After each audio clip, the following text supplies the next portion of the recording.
In a small village, on a quiet, rainy morning, a little church stood glowing softly, like a beacon of hope in the storm.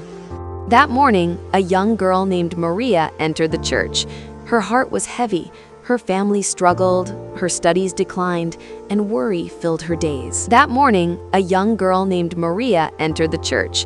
Her heart was heavy, her family struggled, her studies declined, and worry filled her days.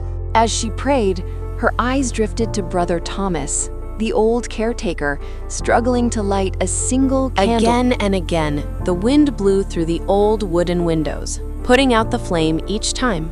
Maria watched quietly. He didn't grow angry, didn't give up. He simply tried again.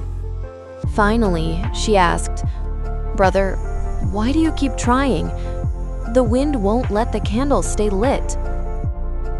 He smiled and said, "Child, this candle is like our faith. Sometimes the world tries to blow it out. Fear, worry, sadness. But God asks us to try again. Each time we do, He makes our inner flame stronger."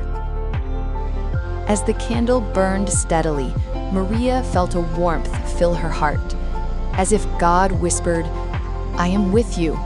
Do not give up." Maria left the church with renewed strength. Her problems didn't vanish, but now her faith burned brighter than her fears. Remember this: keep your faith lit. God is with you in every moment, even in the rain.